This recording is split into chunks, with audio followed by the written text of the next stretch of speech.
well, what was it, about a month or two ago, when I went in and I was 3 minutes late. I was 3 minutes late and they turned me away. They said they were so busy that day. Anyhow, I had talked about killing myself. I was so upset. I said, when I kill myself, this is not on you guys. For Harlyn Cameron and Lori Berg, the connection to their doctors and medication is a lifeline that keeps them stable as they live with a mental illness. This week, the two Bloomington women shared their stories with the Panagraph of how quickly life can spiral out of control when the crucial link is broken. Both women said they were turned away from the McLean County Center for Human Services when they went for help. The denial came when she was mere minutes late for an appointment to renew her psychotropic medication. Berg claims she was told to go home and wait for a call to straighten out a problem that left her without a prescription for her medication. The accounts shared in these stories are counter to the recent public assurances from the center that the poorest and sickest are the highest priority for staff when they come through the door.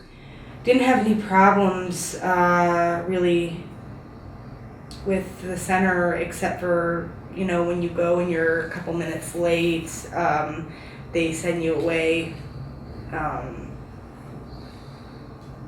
That's happened actually quite a few times to me, and there's been times I've needed medication, like her case here, and they tell you it's very, like when you go back to talk to the nurses, it's very crucial that you let us know if you're even close to being out of medications because we both have almost the same problem.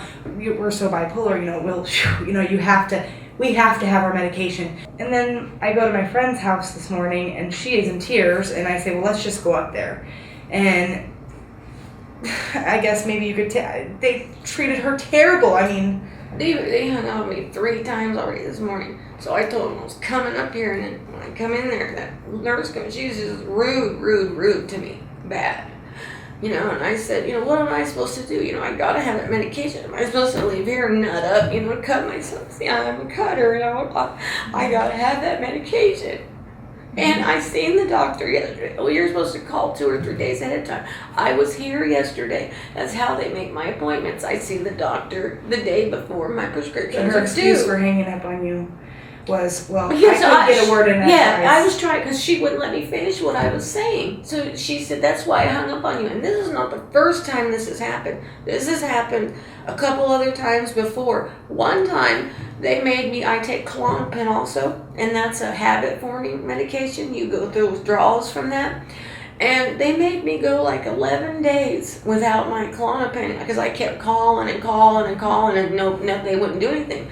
So, like this morning, I called, like I said, like 3 times, and I'm trying to, explain to them that I got my prescription. The doctor increased my dose yesterday. When I went to go get it filled, my insurance will only pay for 2 a day instead of 3 a day. So I couldn't get my prescription filled, which leaves me out of medication today. So I told them I need them to rewrite the medication, either back down to 2 or increase the milligram, so that the insurance will pay for it.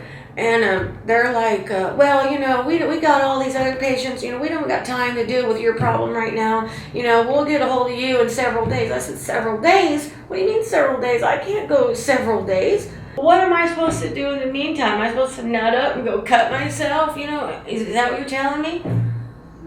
Well, we'll get to you when we can. It might be 2 or 3 days. I can't wait 2 or 3 days, but 2 or 3 days, I'm going to be pulling my hair out, maybe cut my, who knows? I don't know what, I need that medication. I take it for a reason.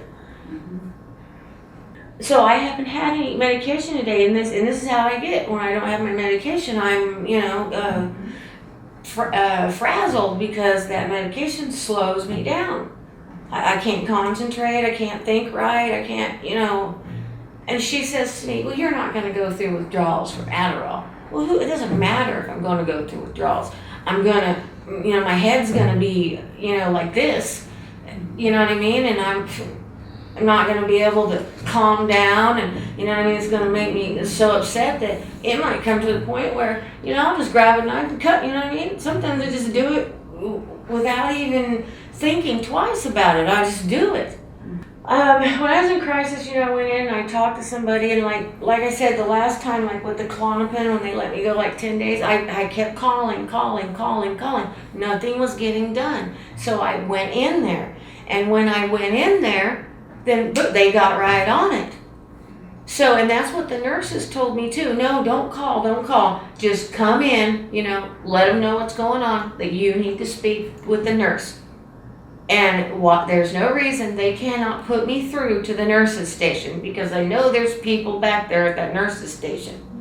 We might be hard to deal with, but this is the reason we need our medication. And you can honestly see, we talk with we have issues. They're not going to just go away. And the medication is probably the only thing that we're like this, but our medication, at least it helps us be a little more like this, and we're never going to be completely normal, but it helps. To go without it, even for a day, to miss a dose is very hard on us. They can help us. They can't fix 40 we know they years can't fix our problems completely, but they can at least the stuff that's been done to us and the way that our minds turned out. I mean, all they can do is help us with medication and therapy, and they'll never fix it. But the medication is our lifeline, because without the medication, who knows? We could be dead. We could be locked up in a facility, for longer periods of time. That's what we take the medication for, to try to keep us stable, to cope with everyday life.